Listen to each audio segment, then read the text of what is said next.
Yo yo yo, salut les turfeuses et salut les turfeurs, bienvenue pour un nouveau pronostic de Benoît Requin. Ok, place au pronostic du quintet du dimanche 30 juin direction Saint-Cloud pour le prix des Coteaux de la Seine. Plat 1400 mètres, 16 partants en réunion, une course 3, indice de confiance 1 sur 5.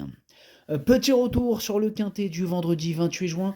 Dans mon pronostic, je vous ai donné le tiercé dans l'ordre en 3 chevaux et le quintet dans le désordre. Et pour les VIP, on a un nouveau ticket quintet dans l'ordre qui est passé ce vendredi. Mais côté rapport, hein, bon, c'était pas ouf. On avait commencé ce mois de juin avec un ticket quintet dans l'ordre et on termine du coup, oui, ce ticket du début de juin là, c'était le 3 juin exactement.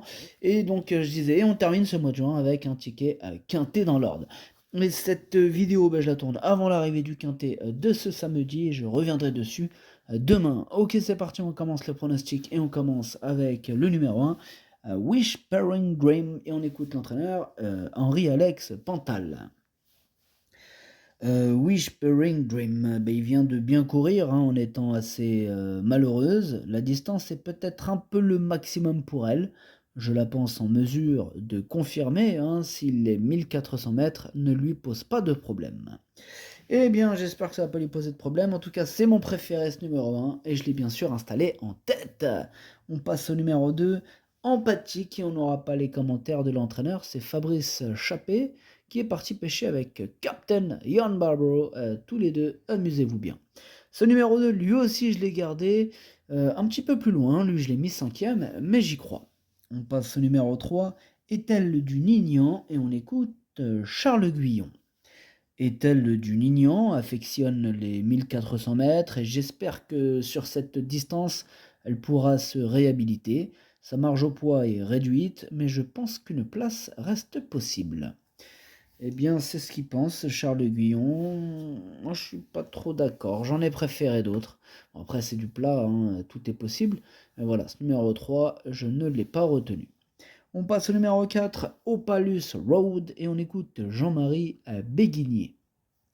Opalus Road est d'une très belle régularité. En outre, il évolue sur une distance et un parcours où il a fait ses preuves. Le bon terrain devrait servir ses intérêts.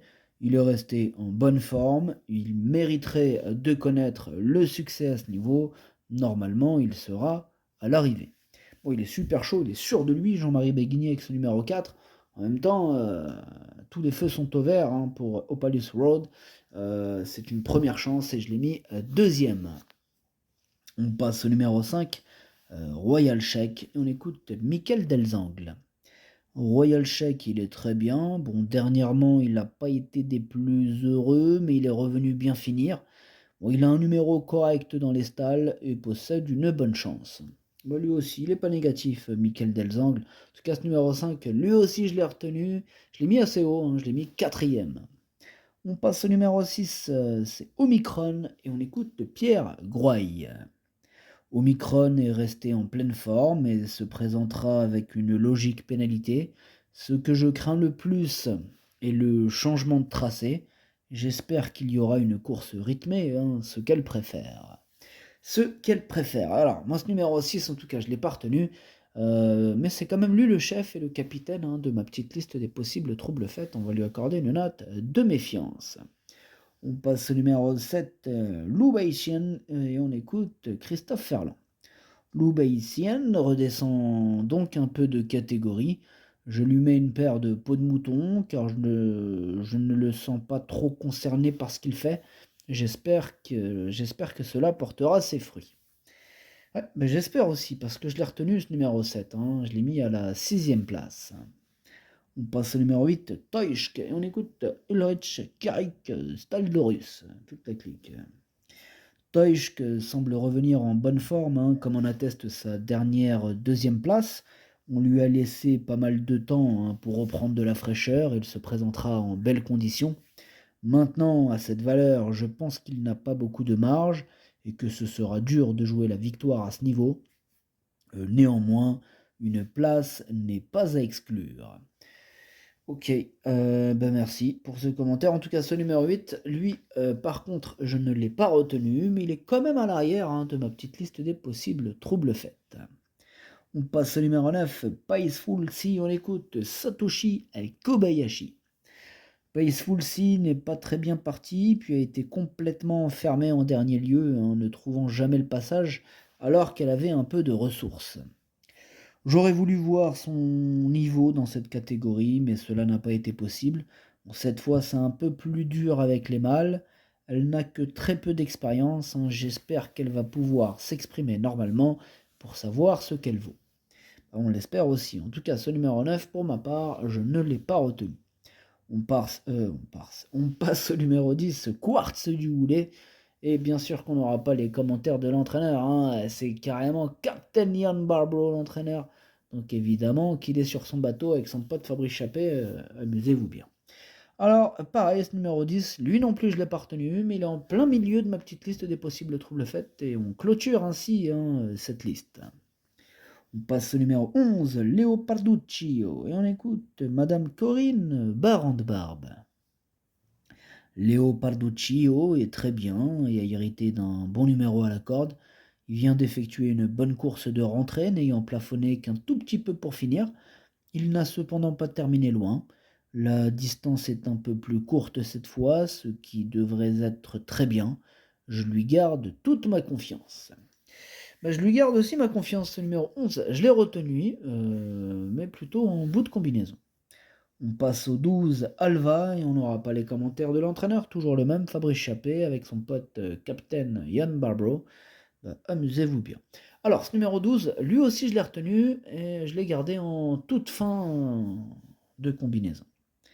On passe au numéro 13, Camelot Song, et on écoute Francis-Henri Graffard.